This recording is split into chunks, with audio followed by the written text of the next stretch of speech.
Welcome to Whatever Next Unplugged. Conversations about making transformation more human, more honest, and more likely to stick. And here's my next guest, Lisa Avon, business design practice leader at a leading UK health insurer.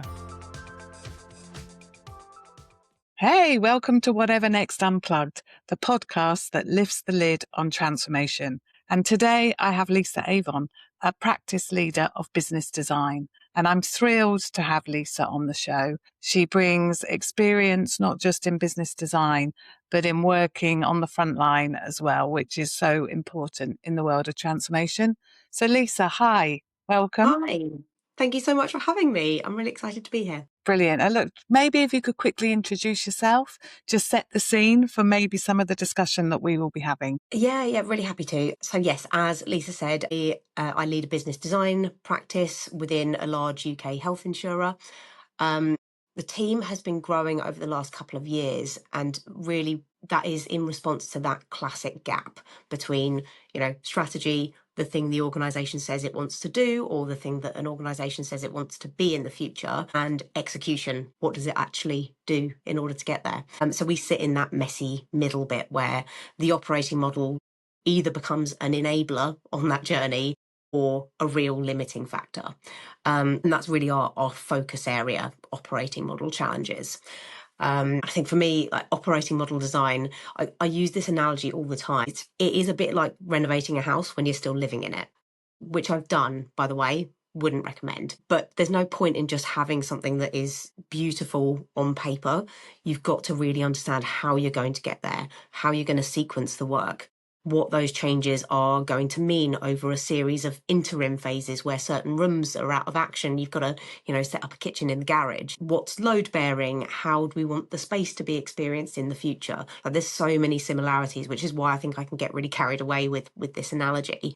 But the role of my team is really to sit in that space and make sure that the organisation is set up in a way that it can actually deliver what it's trying to achieve, not just now, but on that evolution journey as well, kind of keeping the end goal in sight and saying, how do we work backwards from it? So you're really helping organizations reshape and redesign its fit for future operating model.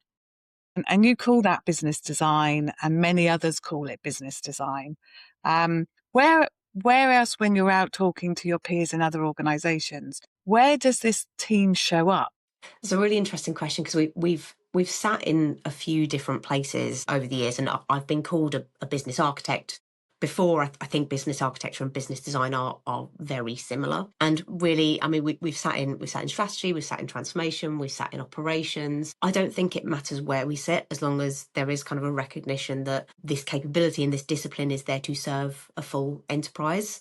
Because if it's just focusing on one particular area, that's really limiting. So as long as the good work can be done, I'm not sure it's an issue where a business design practice sits in an organization. It's more about having the right mandate to do the right work and to solve the right problems. And like you, I think, business design and business architecture are closely coupled.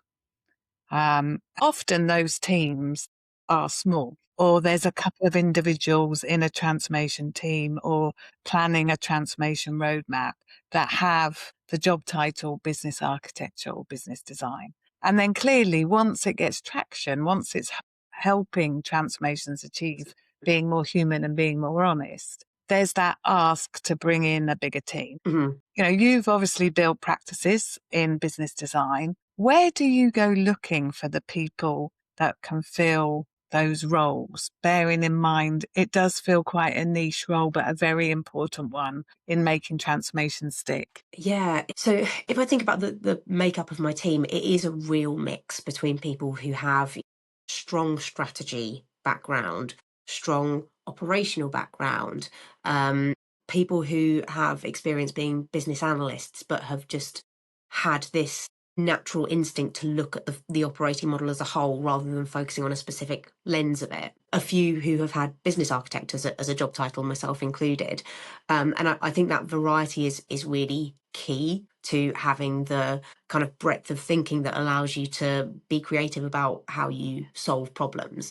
I don't think about what my team does as any particular, methodology. I'm not wedded to any particular way of doing things. It's about saying, what's the problem? What do we have in our toolkit that might help us solve this problem? Okay, cool. Let's give it a go. And if it doesn't work, we'll try something else. So what my team does is it more follows a repeatable series of patterns to get to an outcome rather than, applying a fixed method or a fixed approach to solving every problem in the same way. And I love that. If we look at, who else is in those transformation teams, you've often got project managers. You might be lucky enough to have business analysts, change managers, technical architects.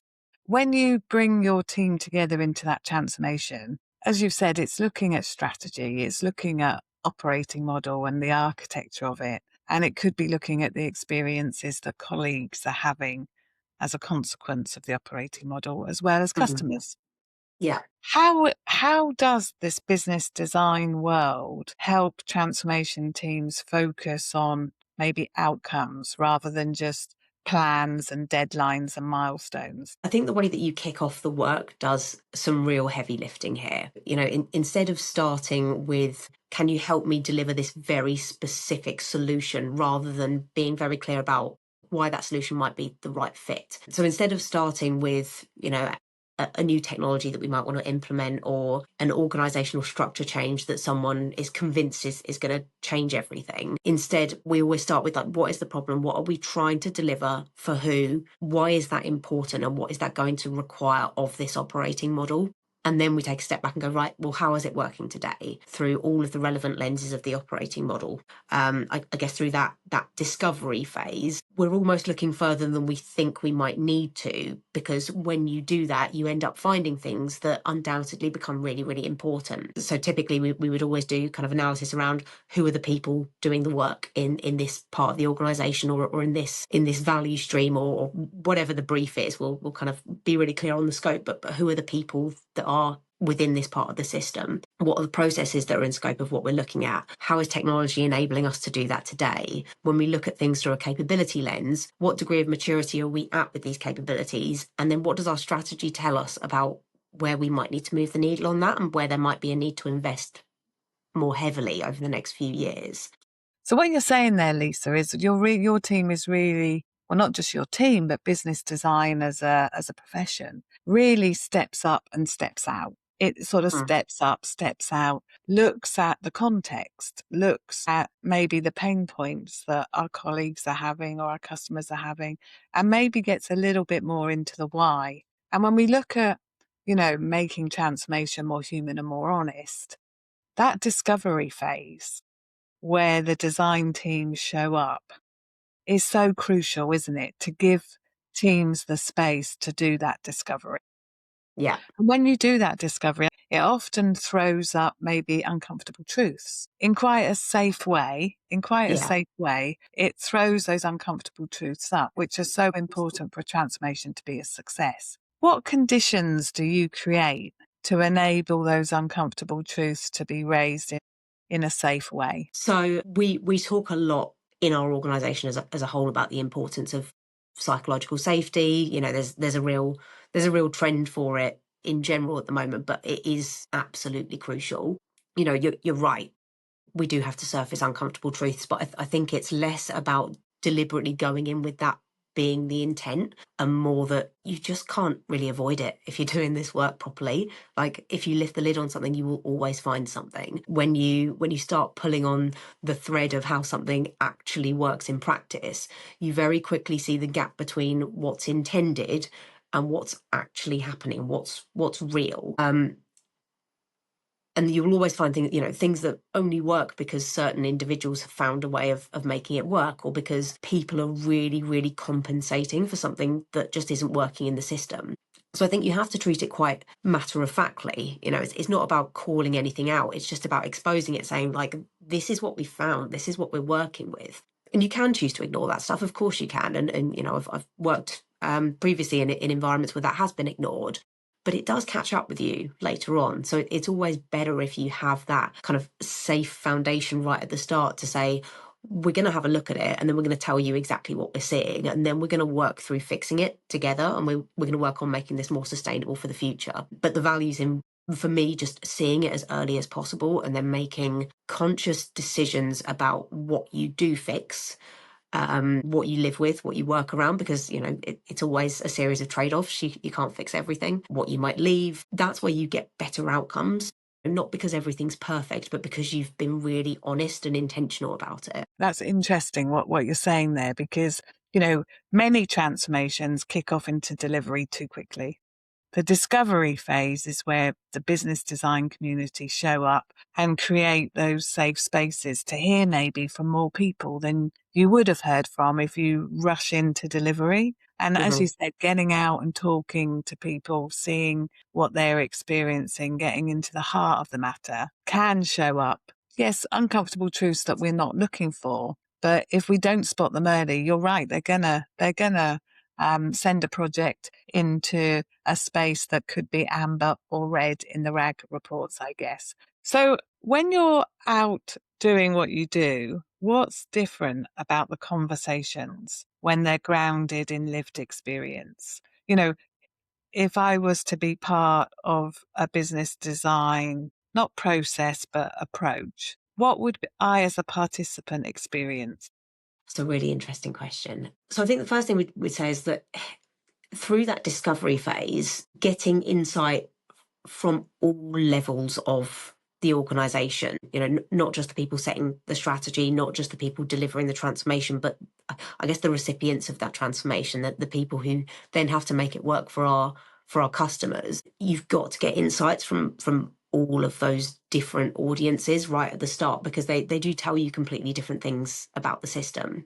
And I think as soon as you start getting closer to the reality of things, are how things are actually working in practice, not just, this is how it was designed, this is how it was intended, this is what the service was when we launched it, but instead, like, what has it turned into? How are people actually navigating it day to day? It's just that honesty and that authenticity. Like, it gives any recommendation more credibility if you've got real grounded understanding of how things are working today.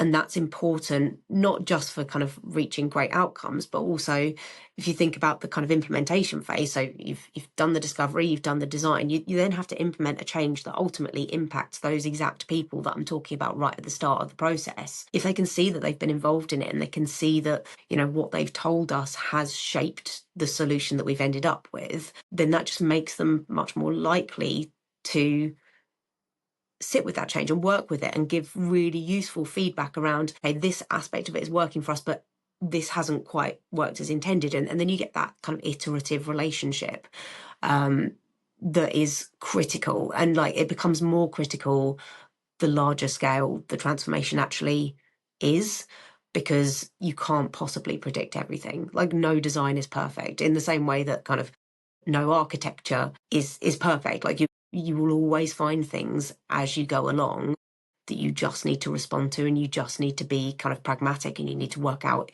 how are we going to get past this new piece of information that's surfaced. So I think starting with those lived experiences just means that you've got a much wider net of people who are also invested in making the change as positive as possible. And that lived experience, we touched on it earlier, not only where you look to bring in people into your team, but also your own background and your own lived experience through, working from the beginning of your career to where you are now. What aspects of that career do you feel has placed you in the role you're in?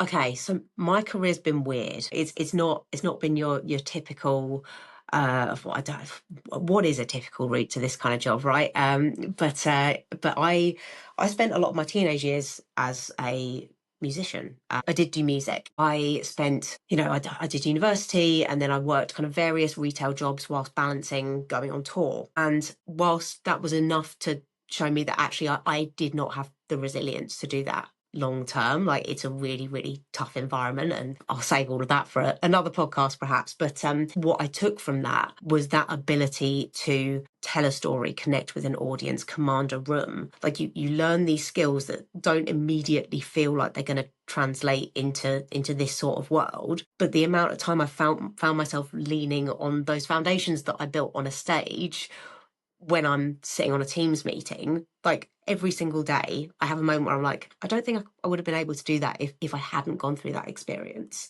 Working in retail really builds resilience. It just does. And I have enormous respect for people who do work in shops, because I've seen the other side of things. I've seen how customers do treat employees when they're kind of in a face-to-face environment. So that brings another angle to it. And then of course I stepped into the insurance world. And I've been really fortunate to work within an organization that has supported my development and has allowed me to find my niche. I don't know if it's a career that you could replicate necessarily, because I've been really lucky with the opportunities that have been available at the time that I've been ready to kind of grasp onto them. But I've been able to go from a customer service role into a training, design and delivery role, into a strategy consultancy role, and from there I specialized into business architecture, and now I'm where I am today, doing this job that 10, 15 years ago, I didn't know existed. I wouldn't have been able to explain to you what it was. And now I'm leading a team that does it. So I've been enormously fortunate to have that experience, but every part of it has given me something which has just built on who I am as a professional now. There is a bit of theatre about transformation to get the buzz, through the organisation to I make that totally agree. Totally agree. transformation stick. And sometimes transformations move into status reports, highlight reports, progress reports. And the people working on the transformations are not the people benefiting from the transformation, but the people working in the transformation team get a bit sidetracked by that process and forget the theatre side. So that music stuff is awesome too. And then you mentioned that, your career has grown into something you didn't even know existed. I think that is the real point of lifting the lid on transformation. Many people probably still don't know about what the business design team can bring to transformation, that it can bring diverse experiences, lived experiences, ways of thinking about the future state. Wouldn't be possible without those people on the team. So when you look forward and, you look into where things are heading, do you believe that, I'm leading the witness, Lisa, here, but do you believe that for transformations to be a success, for them to be human and honest, that they need a business design team in their mix? And if they haven't got one, they're less likely to be human and honest enough for it to be a success? Yes and no.